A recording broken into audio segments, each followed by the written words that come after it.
Okay, without further ado, we're going to start the presentations, and we will start with Danielle. And please, if you could just pronounce your name properly so that we have a proper Italian pronunciation. Okay, thank you very much. I am Daniele Archibugi, and I'm quite used to get my name pronounced in different forms, so I'm not touchy about that. And thank you for the invitation, and thank you very much for attending this talk. I will try to speak 15 minutes, and then I will leave, of course, to Paul. Basically, I'm going to talk about cosmopolitan democracy. What is cosmopolitan democracy? Cosmopolitan democracy is a project of normative political theory, which was developed at the beginning of the 90s by a variety of colleagues, including David Held, Richard Falk, Mary Kaldor, and a few others, and myself. And that was very much the outcome of the hope of the time. At the beginning of the 90s, we came from the collapse of the Berlin Wall and the end of the Cold War, major developments in other continents, including South Africa, where Nelson Mandela was released from prison and became the elected president. In many more countries, there were elections. Many of these elections were free and competitive. And indeed, this gave the idea that it was very much the democratic wave. I will just show you some graphs which show that back in 1990, for the first time, the number of elected governments, the so-called democracies, became more numerous than the autocracies. And so there were strong hopes that something was going to change in the world. And you see here the same data on a map, where you can really see how many countries turn to be democratic. So already then, despite the enthusiasm for these new conditions, my colleagues and I pointed out that that was not enough, and that a global democracy was not just a problem of making all the states of the world democratic. This was certainly good news, but it was not sufficient. Something more was needed, and that was also a democratic architecture of global governance, including international organizations. Danielle, just to interrupt you for a moment, your presentation is not showing. Do you want me to show your presentation, or do you want to show it, or are you not ready yet? I'm sorry, because I'm seeing the slides now. So what do I need to do? You just need to click the share screen button on your Zoom. Okay, I will do it on Zoom. I will do it again. It's okay. Is that any better? I believe so. Perfect. And then if you want it, yes, perfect. And then if you want to go ahead and click the presentation button at the bottom that you clicked previously. The one at the one at the bottom that looks a little bit like a screen, exactly that one right there. Yes, it's okay. Let's see if it works. It's okay. So that's the situation, a world where many states have become democratic, and also the geography of the world is changing. So why this is not enough? It's not enough because, as we have seen, there were quite a lot of troubles. And take the case of Afghanistan, a country which was occupied militarily for more than 20 years, which turned into chaos, and with Western troops, which were there in principle to export democracy, had to withdraw without leaving anything good to the country. Of course, we have got another time, a war in Ukraine. All cases which show that the problem of a democratic global governance is not just the problem of individual democratic states. And indeed, we can see that states have very much retaken the control of power. And indeed, when we show emergency crises such as COVID, or conflicts such as Ukraine, or humanitarian interventions, as we have seen recently in Syria and in other parts of the world, you really see that global governance is often discussed, but at the end relies very much on the willingness of states, and that global institutions, starting from the United Nations and its specialized agencies, are less and less able and willing to provide a solution. And therefore, we see that, for example, international organizations continue to exclude citizens from their operations.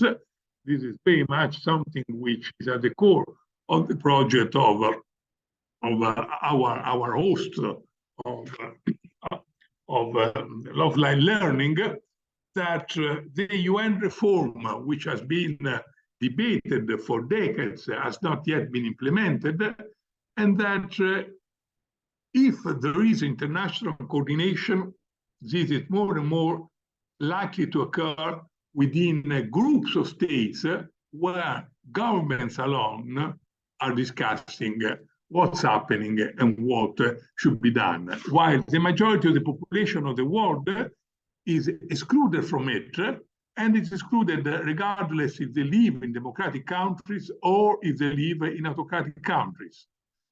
In other words, a major hope for which we expected something to happen in the 1990s has not been capitalized.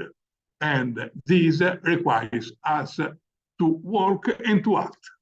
I'm an academic, and as an academic, I've written about these sort of issues, quite a few books. I mentioned here 2 books only, and these books precisely try to argue how we can build a cosmopolitan democracy, we call it, which somehow combine the desire for democracy within states with also the idea that something should change at the global level in order to increase transparency, participation, accountability, therefore a lot of non-violence, a lot of aspects which are very close to become democracy. I would say that global governance, what we call the global governance without a cosmopolitan democracy, is very weak and often non-existent, because the players of global governance do not have sufficient authority and resources to act in the interest of everybody. That's the crucial idea, to act in the interest of everybody on the one hand, and that the resources are still coming from states. Even when we had to deal with COVID, there was a general willingness to cooperate, but at the end, we have seen that states acted in the way in which everybody should act by itself.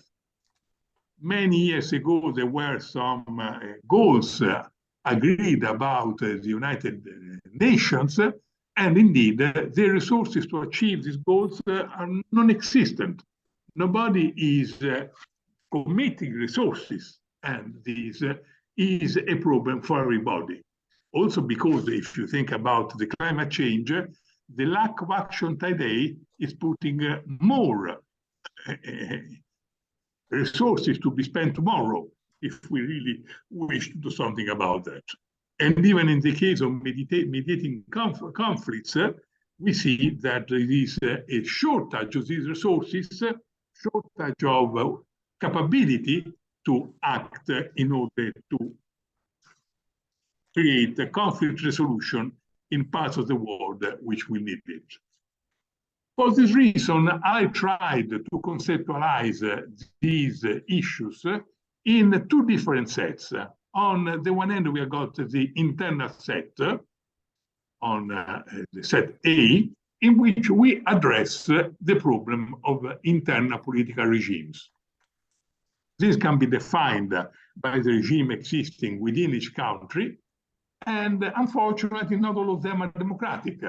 And therefore, we really see that there are a lot of other countries which are not democratic and where citizens are not allowed to participate in internal politics.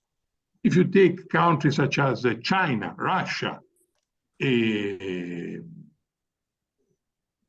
Turkey, and so on, you really see that often there is a government which might even be supported by a large share of its citizens, but in spite of that, there are no oppositions. The oppositions are not really able to have an action about that.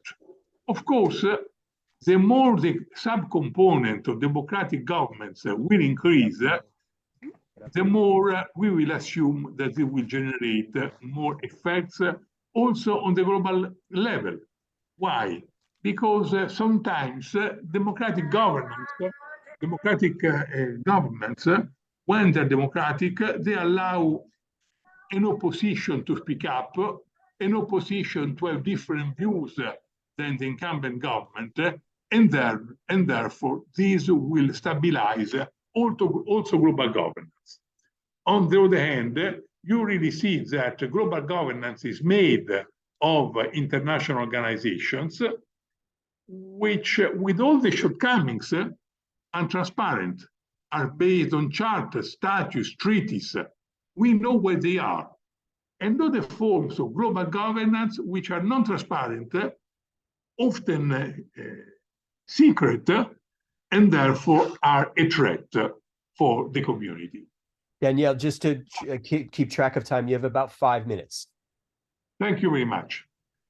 So the more global governance will become subject to the roots of democracy, the more we expect there will be also a positive impact on national democracies.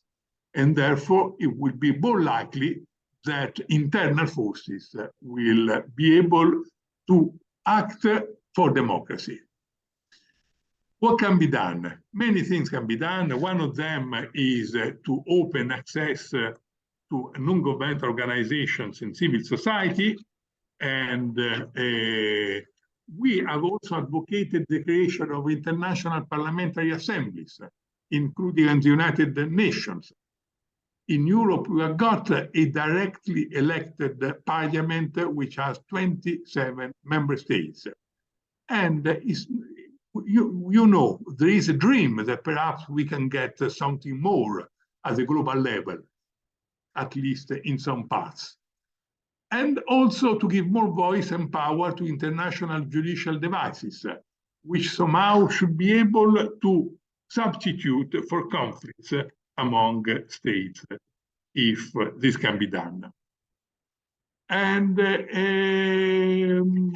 I would like to say that international organizations are also often played a crucial role in the transition from autocracy to democracy, for a variety of reasons which are listed here, because somehow they create a sense of gravity to which the authoritarian forces can submit, the willingness, because they give an idea of what can be done in a different context. And therefore, in many countries, I'm thinking especially in Latin America, the existence of regional organizations has very much helped the countries to move from authoritarian to democratic regimes. And I think that something similar can also be applied in a variety of different contexts. Also because often international organizations provide some material advantages in terms, for example, of trade agreements, in terms of security cooperation, in terms of cultural, scientific, and technological cooperation. This, of course, will need to give a larger role, and there is one crucial component of the European Union which I would like to signal here. Whenever a new state becomes a member of the European Union, this state has equal dignity with the traditional states. And for example, in the European Union or the European Commission, all states are treated as equal. Some are large and powerful, such as Germany, others and among the founders of the European Union, others are small and newcomers, such as Bulgaria and Romania. But even if the muscles are different, at least formally, there is a basic democratic principle that all states have somehow the same dignity. So, and that's my last slide. What does it need, cosmopolitan democracy, in a post-war conflict in Ukraine? I think that needs to create more transborder citizens driven by common interests and so on. Often boundaries are historical legacy, but boundaries cannot be changed with force. Boundaries might be relevant or less relevant, but whenever there are less relevant boundaries, these boundaries need to be modified with consent and with the participation of citizens. We don't really know if Germany and Austria should today be separated countries. They speak the same language, they got a common culture, a common history, but they are different countries. What was the European solution for that? To make both countries members of the European Union and to increase cooperation, agreements, and so on. And my dream is that something similar will apply in the future in between Ukraine and Russia, in which the conflicts for territory is totally irrelevant because two independent states can decide to cooperate among themselves. And that, of course, will require a lot of communication, a lot of integration, and indeed, what has happened with an aggression war is really very much making all these sort of things difficult. And I hope very much that the political program Cosmopolitan Democracy can be a possible solution in order to mitigate conflicts and to substitute conflicts with different forms of cooperation. Thank you very much for listening.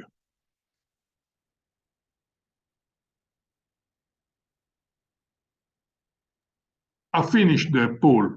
Perfect, Danielle. Thank you for your giving us this sense of what cosmopolitan democracy means.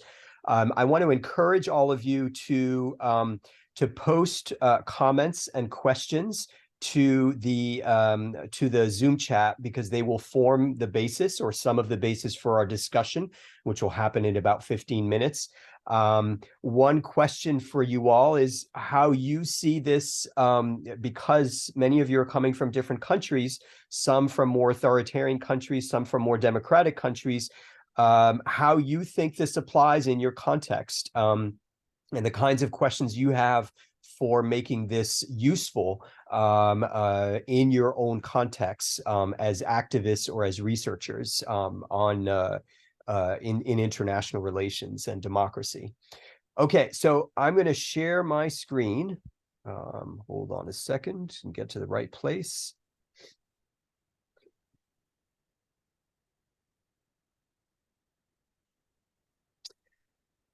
So as I mentioned earlier, I'm going to provide you more of a kind of focus on localizing international relations with this focus on how do we localize international relations for a more caring, connected, and democratic world. So why should we localize international relations? And you might think of international relations, of course, as something that's distant, and it is indeed. It feels distant to many people. For one, it helps obviously to foster connections and comprehension. It is one of the paradoxes of globalization that it intertwines us inevitably, yet distance disconnects us. And so localizing IR, international relations, can help individuals connect to and understand the world that intertwines and affects us all, for better or worse. Two, It can help us nurture empathy. Authoritarians, of course, love to use fear and resentment of immigrants and foreigners. In fact, that is in part a central driver for the rise of authoritarian governments, is those fears and resentments. And so localizing IR has the potential to foster engagement and collaboration with immigrants and foreigners, thus increasing empathy. And if you're familiar with contact theory in psychology, there's some basis for that argument. Three is getting help. So there are more challenges we face, of course, that are international. Pandemics like the COVID pandemic, energy crises like what Europe faced to some extent with the war in Ukraine. Inflation and deflation and unemployment are perpetual concerns in our era of globalization. Climate change is an increasing concern. There's cybercrime, disinformation, et cetera, and so forth. So all of these issues are issues that localizing IR can help us to mobilize people around. And that is oftentimes what international organizations like the ones that Danielle was referring to need. They desperately need people to be involved in these issues. A fourth thing is preventing war and abuse. The more engaged publics are in international relations, the less easy it is for government elites to rush to war, to demonize foreigners, to abuse immigrants, to self-deal, that is to engage in corruption and self-interested behaviors at the expense of publics, human rights abuses, and other illegalities. And excuse me, and then a third one, a separate one, which was not placed, is improving policies. So wider participation, at least in democratic theory, and in actuality, there's evidence for this. It makes for policy making and implementation of those policies that is more accountable to publics and less serving of elite interests. And then lastly, developing citizens and workers. So localizing IR can have, quote unquote, what are called spillover effects. That is sometimes unintended effects, but positive effects in nurturing more caring citizens and nurturing more knowledgeable and skilled workers, expanding quality of opportunity and human development. And for those who are concerned about the economics of this, this has real positive benefits in developing a skilled and knowledgeable workforce. So, however, given those benefits, here are some challenges. And they're challenges for localizing IR and for democracy more generally. First is scale. We have over 7 billion people on Earth, so it's easy for any person to feel insignificant. What can I do? Second, complexity. International issues are complex, and we have a complex division of labor. We don't tend to think about the division of labor, but the division of labor within societies and across societies is extraordinarily complex. And so somebody who takes out the trash or cleans buildings or digs coal or does food service may not have all that much interest or exposure to international affairs the way many of you and I do. Inequality, and so inequality in income, education, knowledge, and activity in international relations. And it is oftentimes useful to think of engagement in terms of 3 tiers. And for this, I like to refer to Lester Milbrath. He's an American political scientist who in the 1960s was focused on democracy and political engagement and essentially came up with a metaphor of a gladiatorial game, like in Roman times, in which there are a small number of gladiators that are fighting it out in politics. Those are the activists, the most actively involved. And he said they represent anywhere between 2 and 7%, or even 1 and 7% of the total population. Then there are the spectators who are watching. They may be having conversations. They may participate in an organization, volunteer, in some ways, to varying extents and to varying extents over the period of their lives.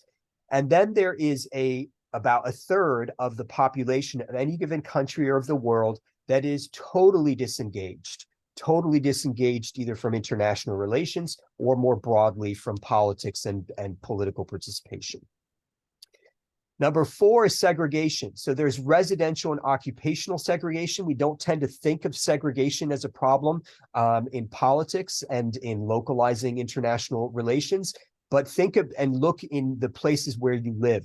The rich live in certain places in their enclosed communities, middle class in other places, poor people in other places. And then, of course, they may come together to some extent in the same workplaces, but they work very different jobs and they oftentimes don't interact with each other. So that makes it harder for us to share knowledge and get along and cooperate. And it is easier to sow divisions precisely because of that segregation. Another problem is the irregularity of participation in and interest in foreign affairs. That often waxes and wanes. In other words, it goes up and down over our lifetimes. It's especially the case for people who are not paid to participate in international relations. So how can we make international relations more routine for more people, including people who are not paid to participate? Competition is another issue, which is, of course, there are lots of things competing for our time. There are fun games increasingly, and lots of companies are trying to pull us to play games. There are lots of entertaining shows on TV. There are our friends and family, and there's work. There are lots of things pulling on our attention and pulling away, perhaps, from international relations. Another issue is human biases. Behavioral science has shown that there are a variety of human biases that are in many ways relevant to us as we think about how we go about kind of creating more connected international communities and localizing IR. You can just read some of those biases here. I'm not going to go into them, but those are some of the biases that we face. Elite interests, of course, as Danielle pointed out, elites generally prefer to serve their own interests, and they may capture the government for their own interests. And the public, they are oftentimes, especially in authoritarian regimes, interested in managing or manipulating the public, but not so much in the B, which is a no alternative, informing the public, and certainly not in C, engaging the public in policymaking, right? So these are 3 different ways in which elites and governments engage with publics, and 3 ways of thinking about more authoritarian and more democratic from A to C, ways in which we should be thinking about and going towards is how do we engage ultimately publics in IR policymaking. Further, in the process of localizing international relations, we may engage and empower local elites rather than local publics. Another issue is shifting agendas. Government leadership changes. In the United States, went from Donald Trump to Joe Biden. And with that come different priorities for international affairs and funding. And that impacts our ability to localize international relations or democratize world affairs. Leadership is crucial, but it's not easy to find good leaders, and it's not easy to keep them committed and effective in their work. And lastly, funding, of course, is a problem because there are many competing priorities for foundations, for governments, et cetera, and so forth. And there's a lack of concerted collaboration for localizing international affairs. So 7 principles for localizing international relations. 1 is make international relations a way of life and not just a topic. So here I'm influenced to some extent by John Dewey. He's an American political philosopher who argues the same for democracy, that we should understand democracy as a lifestyle rather than just simply a form of government. And what that means is embedding international relations into people's routines, stages of life, rituals, and celebrations. 2 is bringing international relations to people rather than expecting people to go to international relations.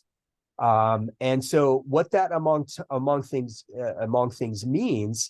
things means is how do we go about bringing international relations to people's homes, to restaurants, to markets, to parks, to churches, and other places where people spend their everyday lives.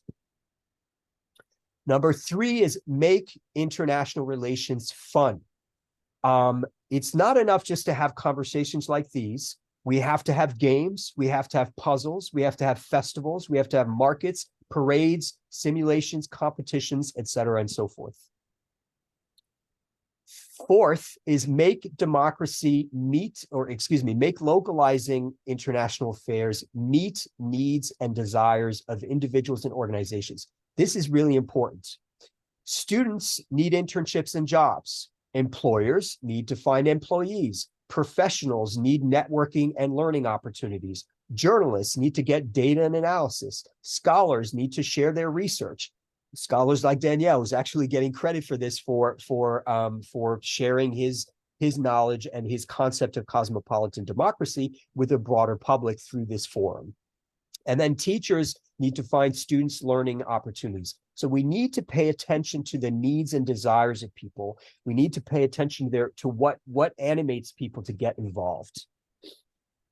5th, create more positions. These are positions of status and power, be these volunteer, stipended, or paid, that give people specific roles and status. People like to feel important, so give them a position that makes them feel important. This could be as a local cultural ambassador. This could be as a mentor. This could be as a speaker, an evaluator, et cetera, and so forth.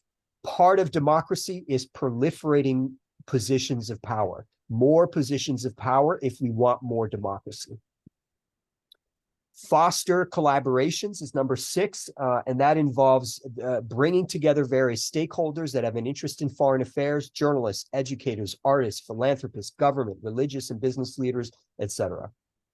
And lastly, connect discussion to policymaking. And this is ultimately of most importance. We need to direct conversation that happens in international relations. A lot of international relations conversation is directionless. It is not directed towards bringing people to power.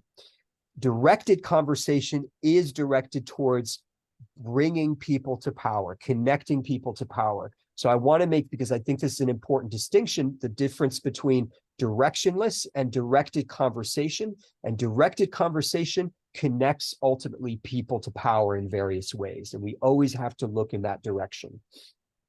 In this vein, federated organizations are a way of getting people to connect, to feel powerful as individuals in international affairs by connecting them at the local, city level or municipal level, the state or provincial level, the country level, the regional interstate level or continental level, and the world levels, right? We have organizations like this, environmental organizations and others that can serve as these kind of federated organizations that connect people at different levels and give them opportunities to have influence at those different levels.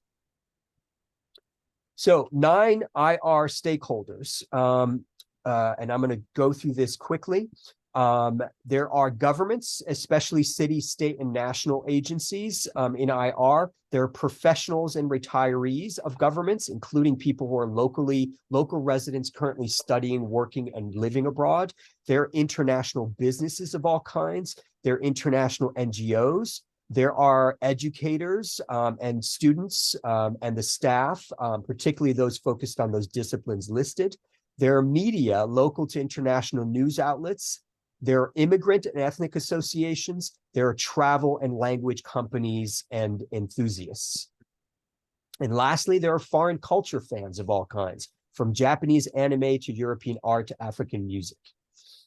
So here are some elements of a local international relations infrastructure. One is an annual IR, international relations or international festival, which would engage local businesses, nonprofits, governments, and develop a profitable event, or at least a financially sustainable event to interest business in creating these festivals and perpetuating them in many communities. But they have to be fun, right? And they have to bring in families and kids. So they have to have cultural exhibits and performances, game rooms, escape rooms, virtual travel, contests, issue simulations, dialogues and debates, films, food tastings, et cetera, and so forth. 2 is seasonal IR or international markets. This is good for stimulating local business and bringing together the variety of businesses that are international in a local community. These may be foreign restaurants, language, culture, and travel companies, college IR programs or university IR programs, IR employers, et cetera, and so forth. An IR center, a place in a community which brings together different nonprofit government and business entities that are involved in international affairs, houses them cheaply in one place so that they can collaborate, and has all kinds of events happening on a routine basis, speakers, issue debates, exhibits, performances, et cetera, and so forth. Grants. Of course, we need funding from governments for this, and funding can happen at different levels, at the local to the international level. And in part, what's going to convince governments to fund this is if it's stimulating, if localizing international affairs is actually stimulating business locally. And lastly, these are other elements. I will leave them here. Everything from connecting with international organizations of all kinds, establishing local tours.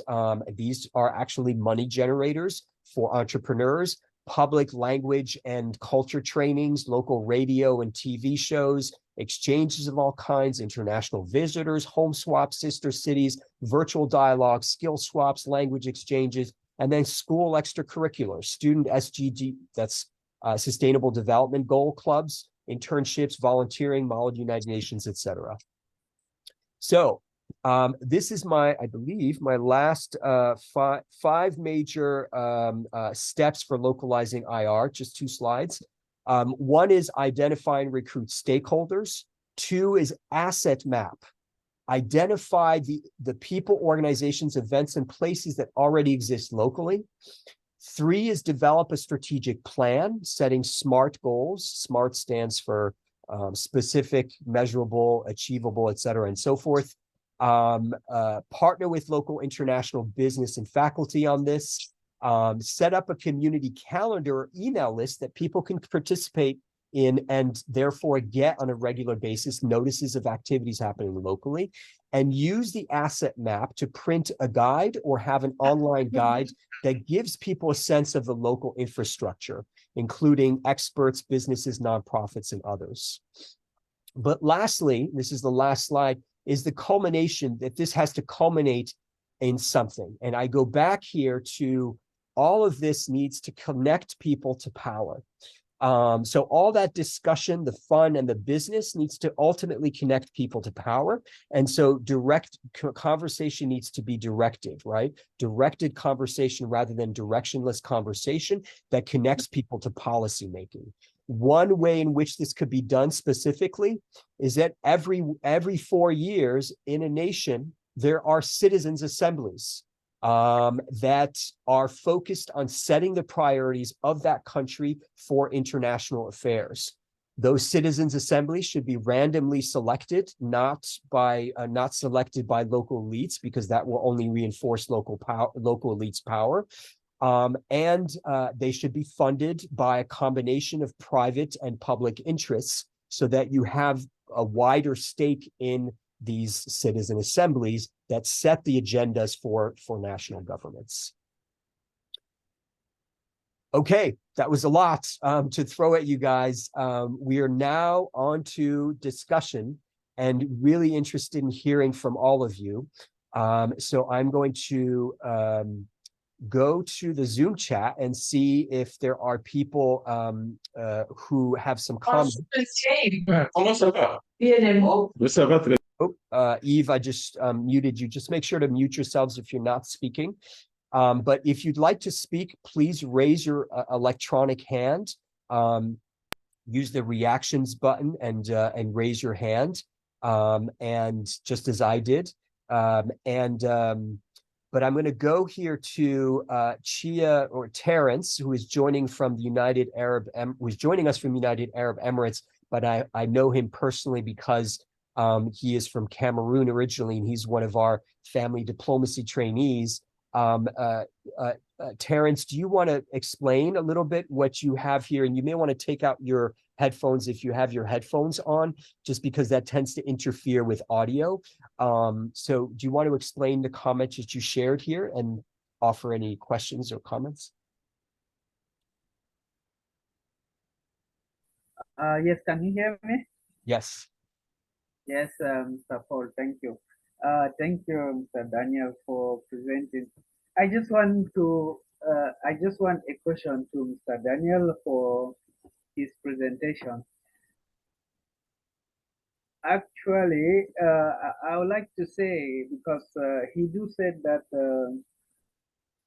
for democracy to become more effective, we need a kind of government that a European Union like to come together and work together to have effective democracy, so they can respect democracy. So it means that how can we do this in Africa? That is my question. Thank you. Danielle? Oh, you just should. I don't know what, I mean, sorry, I'm putting that phones because that will hopefully help to. I'm coming again. Okay. Can you hear me, Mr. Daniel?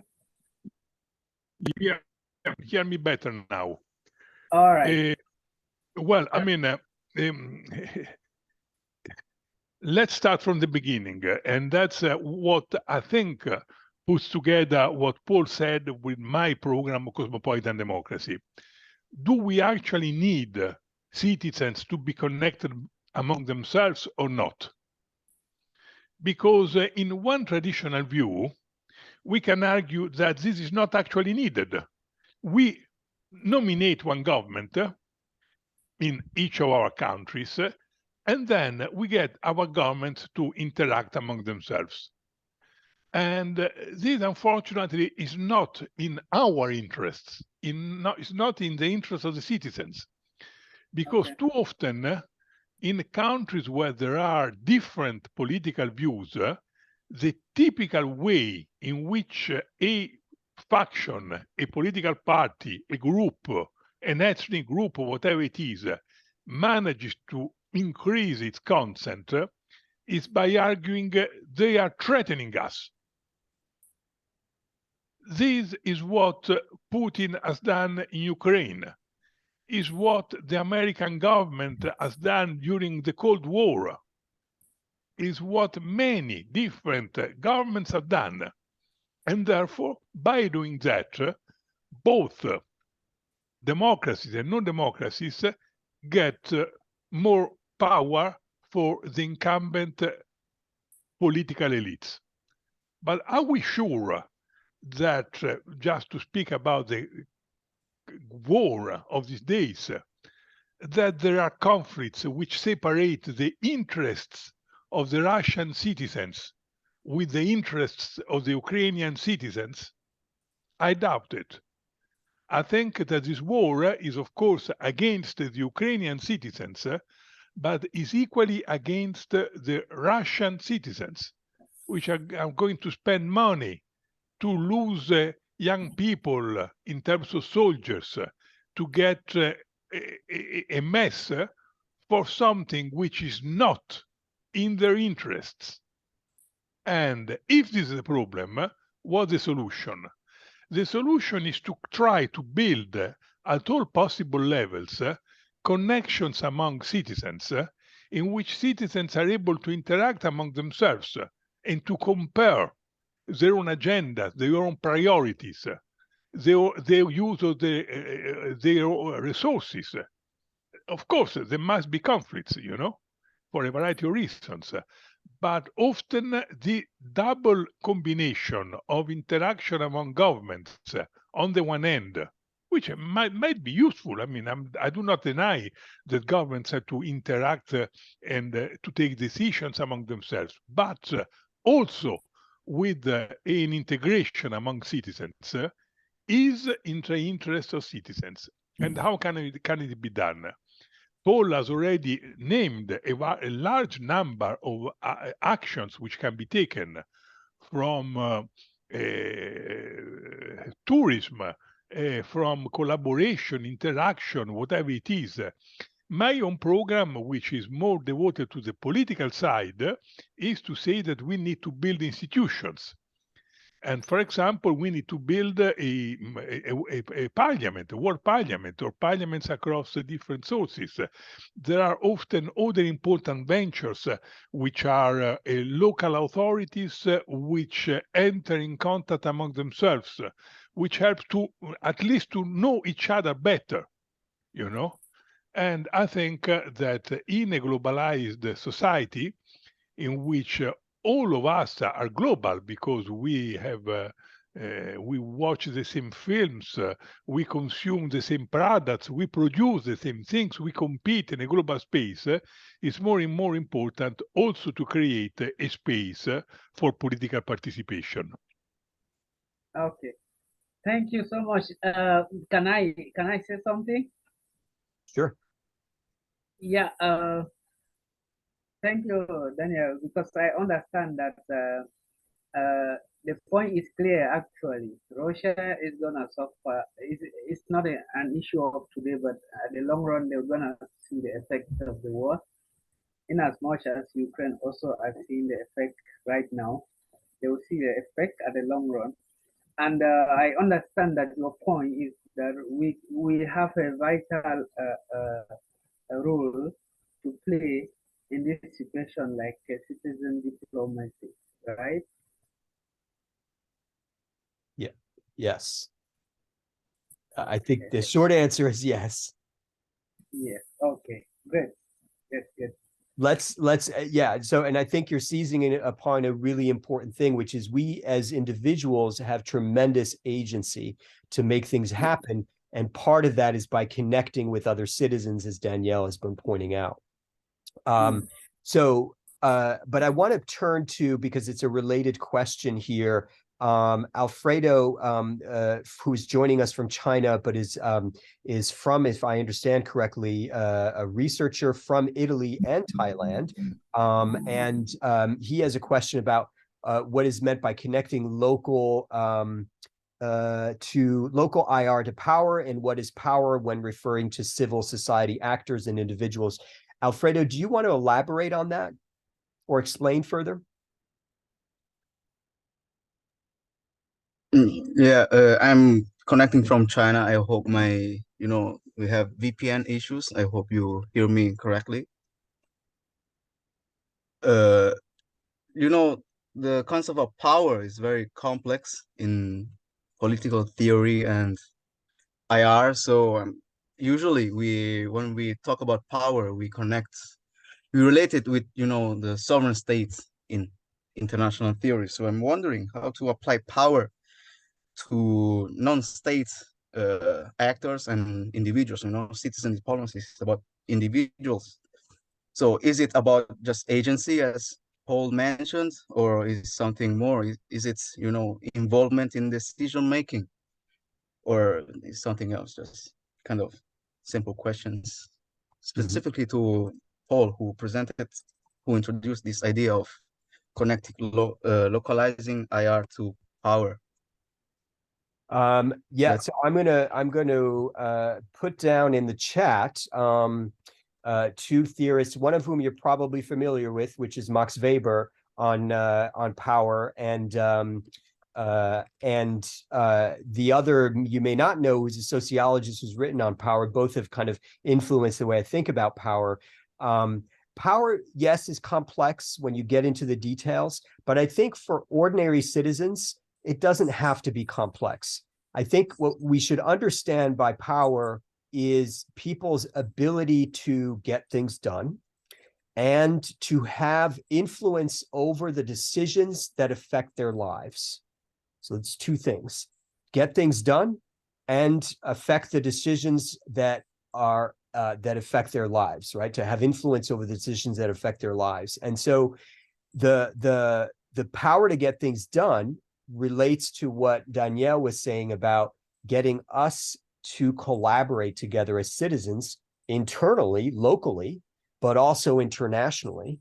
But then also with an eye towards this other form of power, which is much harder to implement over time because it requires institutionalizing citizen participation in decision making, policy making. By that I mean, but it's essential to making sure that policy making is actually not just reflecting elite interests, but actually citizen interests, right?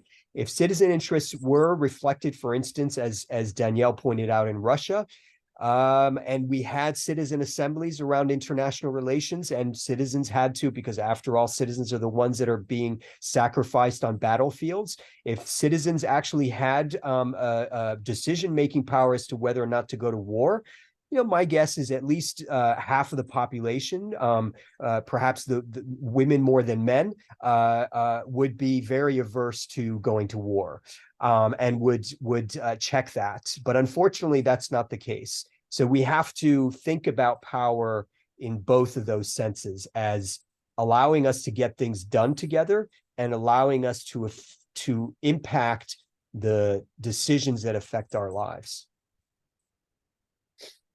If I may reply, as a students of public diplomacy, I'm more familiar with Joseph Nye mention of the concept of power, which is, have another actor to behave in a way that he or she wouldn't otherwise do. So it's kind of adversarial vision of power. You have another person do what you want, but he wouldn't do initially, which is pretty similar to, the notion of war. Maybe, Karl von Clausewitz, author of On War. This is military theorist who say that war is to compel one opponent to fulfill to your will. So this is, different or complementary view of power, which is not simply get things done. So I'm kind of, but I will go through this. Okay, Max Weber is very basic, and the other one I will delve into it. Thank you for your clarification. Sure. Danielle, did you want to offer any responses? And feel free, others, if you want to chime in. It shouldn't just be me and Danielle speaking in response to you, but if you have comments on this, your own thoughts, because we're not the only ones that think about power and international relations, we'd love to hear from you. But Danielle, first. Well, as a compatriot of Machiavelli, of course, the notion of power fascinates me. I think we need to take into account that now power is not simply the coercive power. It's not any longer the state able to force somebody to do something that somebody doesn't want.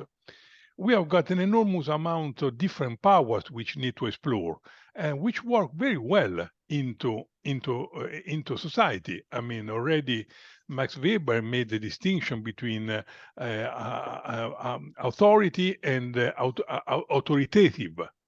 And if you are a family father, you don't really want to smack your children unless, as a last resort, you want to persuade them. And likewise, in any society, in some societies more than others, you don't throw rubbish into the floor, even if you know that there is not a policeman to fine you. And so power is symbolic. Power is, connections. And therefore, we need to use these forms of power to get what we want delivered. And now the basic problem is, can we apply some of these notions also to international relations? And in a variety of cases, you see that, for example, states are also forced to act as they do because of reputation. So to have a good reputation in international relations is power. the Scandinavian countries, Switzerland, for example, are important powers in international politics because they are built on a reputation, on mediation, on capacity to listen, and all these sort of things. And I think that I mean, of course, the way is still very, very long in order to use all the forms of power which are not the brutal military power, you know. But I think we can do that. And of course, this requires the time. I mean, if I think about Russia, Russia today has lost not just an enormous amount of soldiers or tanks or airplanes and so on, has lost reputation. The United States, when they fought the Vietnam War, they lost reputation, an enormous amount of reputation, because people did not understand why they were going in the other side of the world, to kill farmers with air bombing without any reason, you know. And I think that if our political leaders will study more alternative forms of power and not just Clausewitz, we will be much better off. Because Clausewitz was, of course, a very good writer, but he was a writer of more than 2 centuries ago. And I don't think is the most important writer to be taught in military academies today. So I'd like to turn to Abdul, who is joining us from Ghana. And he has an interesting perspective as a social worker. And he says here in the Zoom chat that there are 2 main political parties taking over from each other, conflicting with each other, and are serving their own interests and not the interests of the citizenry. He says, for instance, that community that does not have good portable drinking water is going to get an AstroTurf park just for the politician to win their support. And I think these are some of the reasons why cosmopolitan democracy is losing its relevance. Abdul, I don't know if you can hear us. The connection, I likewise know Abdul, and he's one of our family diplomats. And Abdul sometimes has a bad connection, but if you can hear us, I don't know if there's anything else you want to offer in terms of your perspective. It sounds like you know about this case of a community that needed water and instead got an AstroTurf park. Do you want to share how would you answer your own question before perhaps Danielle answers this question, which is how do you think you have power to change things in your community and internationally, but starting in your own community?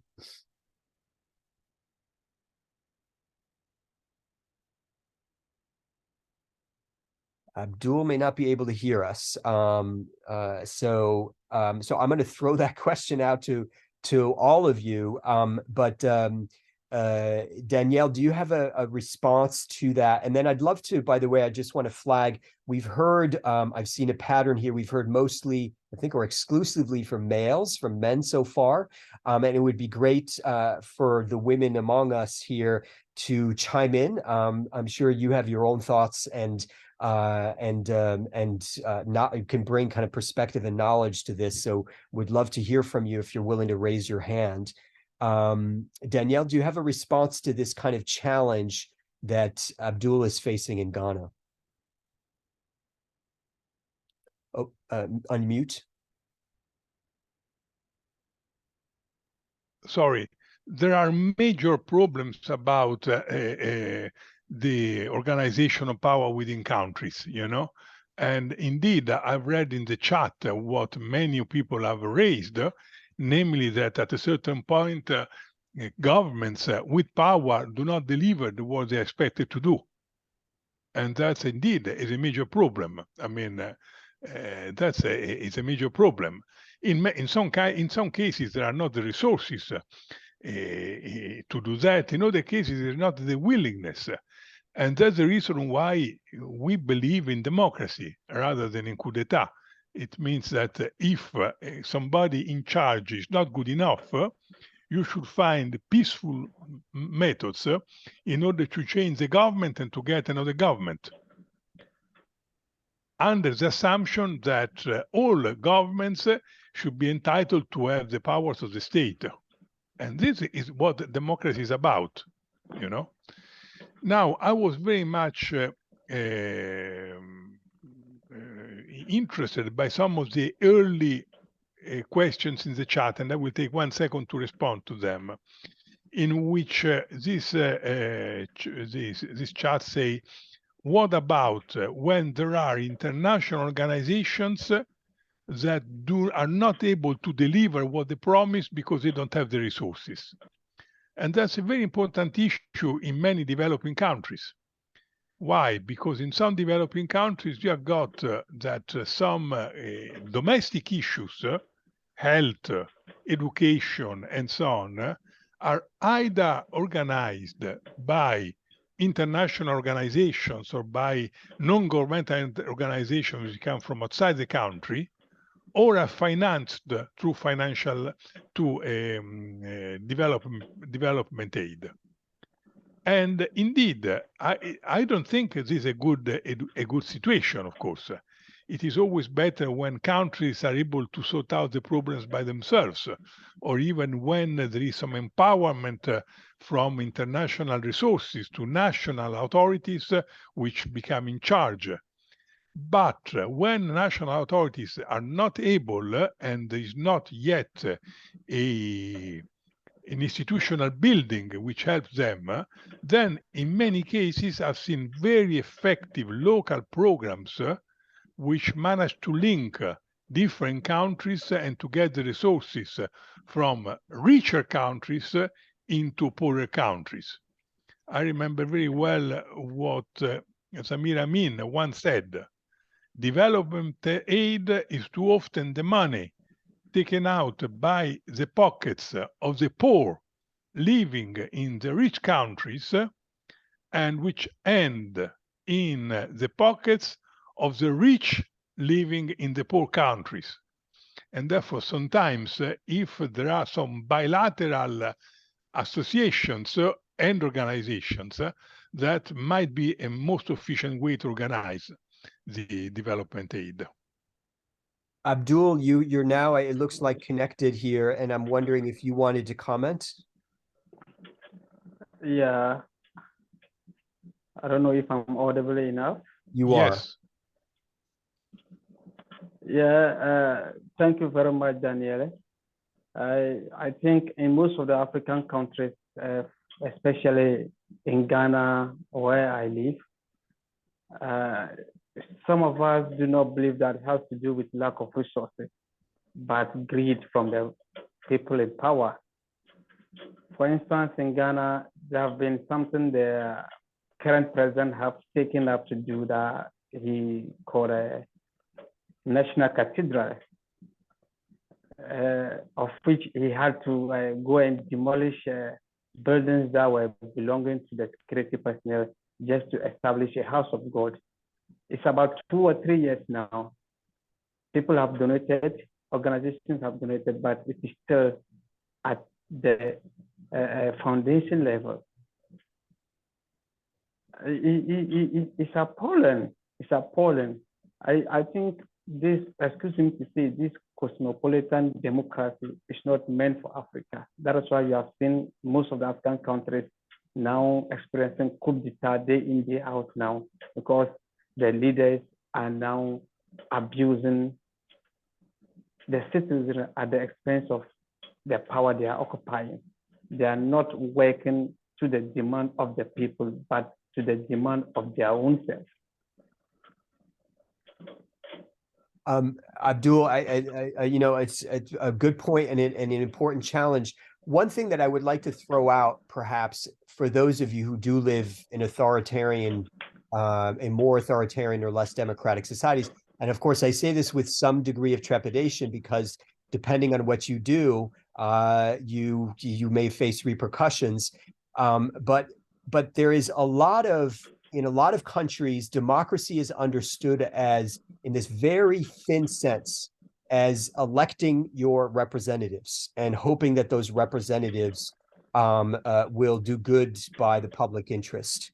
The problem is that essentially it's electing elites who are self-serving oftentimes, and this is even true in democratic nations. So the solution, perhaps, or a solution, is to stop thinking of elected officials as the solution and to think of ourselves, of empowering ourselves as the solution, so that tying election to the election of politicians to the empowerment of ordinary citizens in citizen assemblies.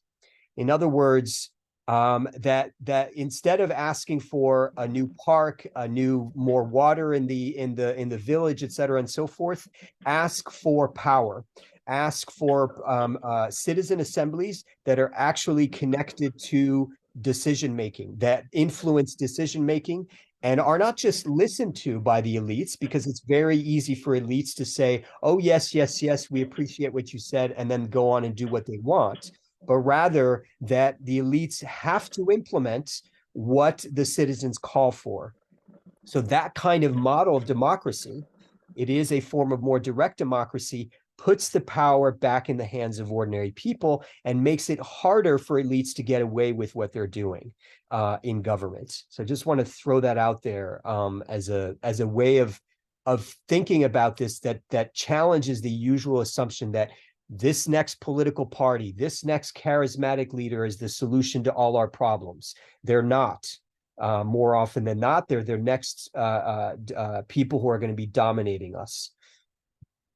I'd love to hear, so Osvaldo, who's joining us from Angola, but I would love to get, as I mentioned before, I would love to hear from the women among us. So Anna, you joined us late, but if to the extent that you have a sense of what's going on, would love to hear from you. But Kelsey, my own mother, is in on this conversation.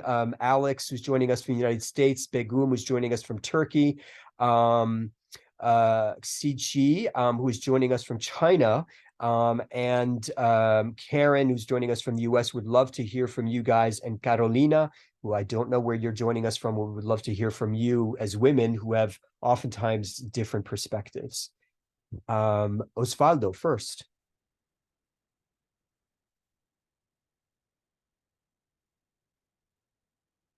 And we have just a couple. Yeah. Osvaldo, go ahead. Okay. Thank you so much, Mr. Paul. First of all, sorry to be late in the meeting. I was just, time zone is different. I was just trying to, fix this situation, but thank God I'm in, and it's almost like that. Well, my question was directed to Mr. Paul, and that question was because currently we are launching a DIMNET Angola. DIMNET stands for Democracy Network. This is a program that is being supported by the Department of State. And the idea is to create a network from 11 different countries in Africa in order to just not exactly give an assistance, but to try to understand and work together with the government in order for them to understand that the citizens also has a say whenever there is situation dealing with our rights and obligations and things like that. Actually, we want to influence, the all democracy, how can I say that? All democracy decision that the government takes, especially during the election. We have seen that in Africa, especially, the government only consult the population when it's around the election. And then when the election is gone, they don't talk about election. They don't talk about democracy. They don't talk about absolutely anything. And then they wait for another 5 years when the election is about to come, and they start surrounding people with elections, comment, election all over TVs and radio station. And we are very concerned about this situation. We were called by a different democratic institution like NextI from Nigeria, Department of State, University of Massachusetts in Boston, in order to create what we call a democracy network in each of these 11 countries. Gabon, Angola, and many others. So when we started to implement the DIMNET Angola, Democracy Network Angola, which we are already implementing. We are in the process of implementing. We are going to different states. For you, it works as a state, but for us, as a province, in order just to launch the program. On the official launch of the program, it was on the 11th of last month. We done it here in Luanda, in Angola. We called institutions, all democracy institutions, we called them. We called even the U.S. Embassy in Luanda. None of them show up, especially the ones that deal straight with the democracy decisions, like government state heads and all those, government executives. Like, we expected them to come. Even the National Electoral Commission didn't come. They are the ones who do the whole work of the election in Angola. And they've been working so badly. And I think this is the reason they didn't show up. Like, we want to address them in order for us to discuss, we as citizens and they as an organization or official organization, for us to discuss what exactly is going on, a democracy situation in our country, because we are deeply concerned about it. We don't know what's going on in Angola. It seems like the country lost his head.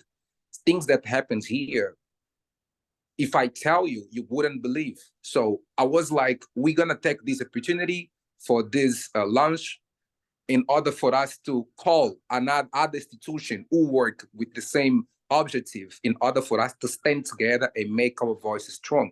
Because remember, if Mr. Pauls is in Angola and talks about democracy on east side, and Oswald is in Angola, talks about democracy on south side, it's like we are making noise in two different zones. If we make it together, like a go meet you, and then we make it a two-person now talking about it, it sounds great. So we have more attention. This is what we're doing.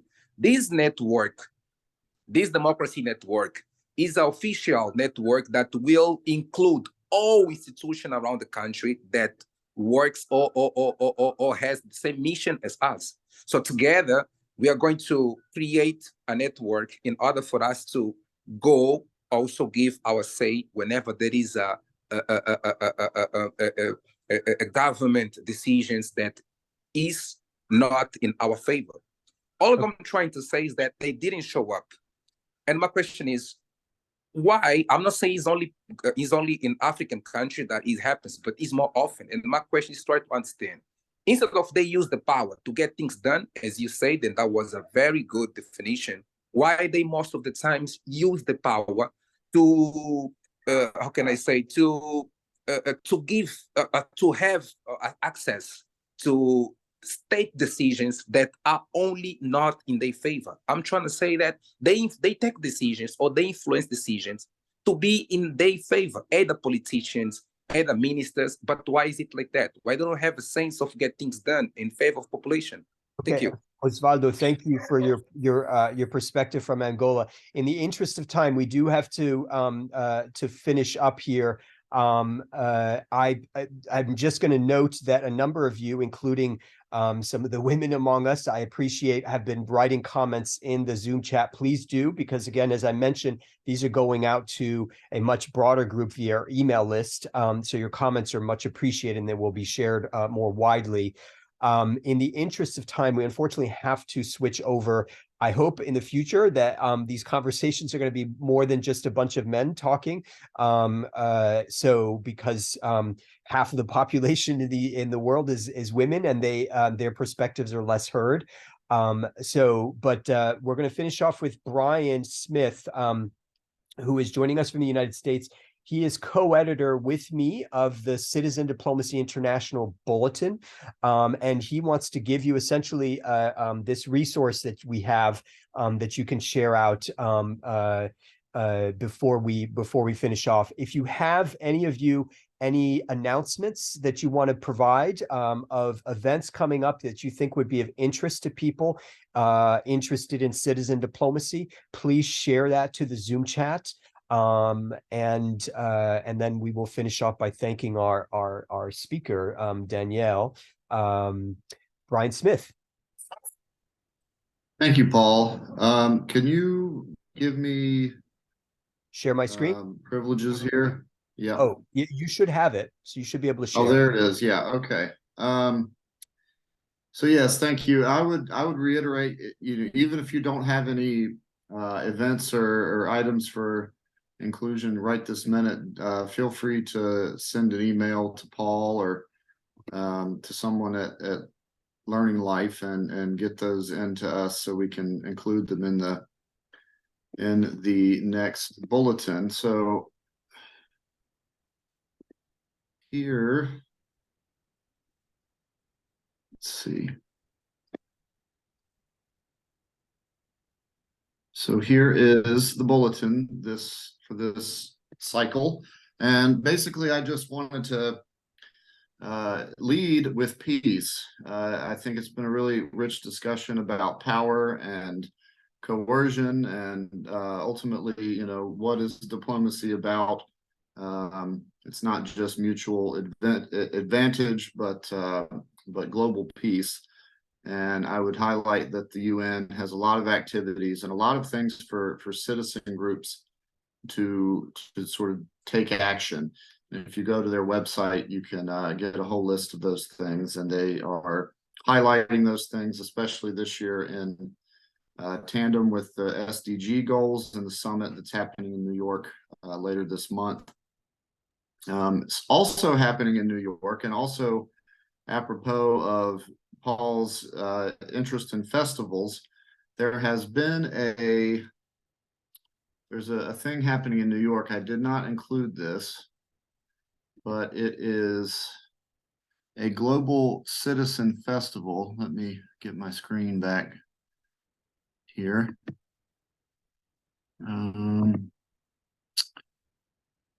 Well, If you can't find it quickly, just you can share it here.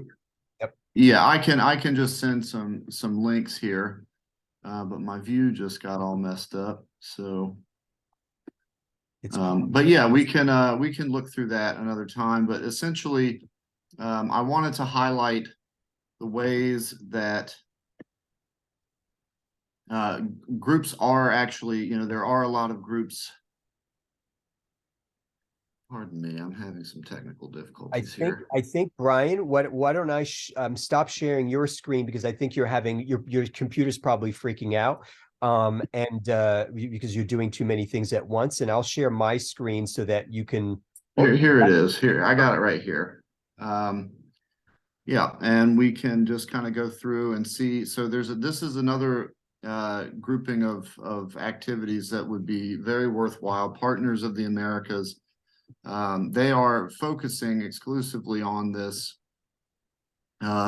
local application of IR and how international collaboration and community building can happen in real time. And there are lots of there's a networking event that you can learn more about, a travel grant program, so that there's a lot of, you know, practical ways to take action through that organization. And there's just a lot of wonderful things happening in the world of cultural diplomacy and other forms of diplomacy, both here in the United States and globally.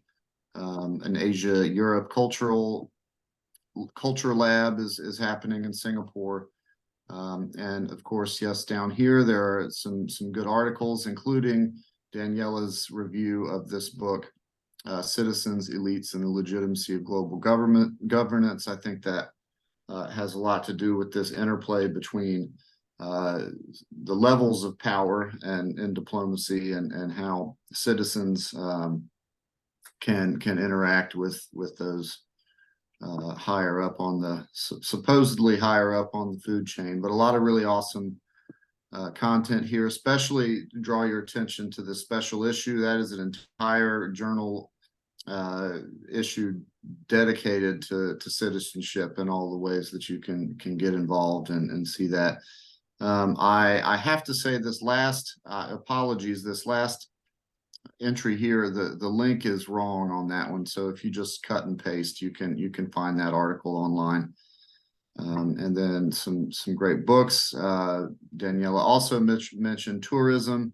That's also a major way, I think, that we just naturally interact with foreign cultures and economies, and it's a huge presence in the sense of citizens interacting with citizens. So yeah, there's just a lot to digest there and take in. Health diplomacy in Africa.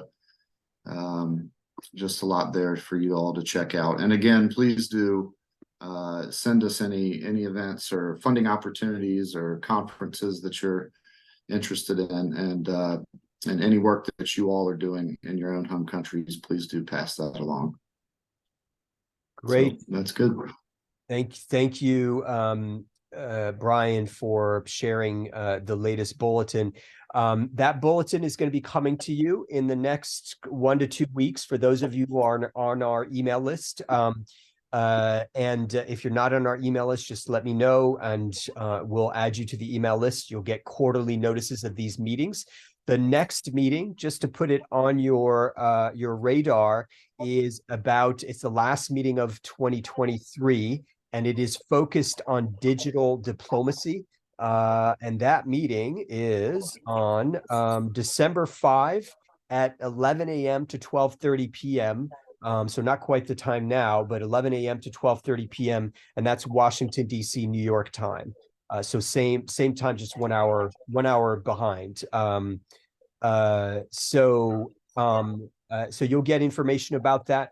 I want to thank those of you who have participated and in the conversation, either in the Zoom chat or in this spoken dialogue. And I want to thank especially Danielle for joining us from Italy to provide us a sense of cosmopolitan democracy. Much appreciated. And lastly, to my co-editor, Brian Smith, for helping to ably produce the latest CDI bulletin. All right, everybody. Thanks for your time and see you online. Bye.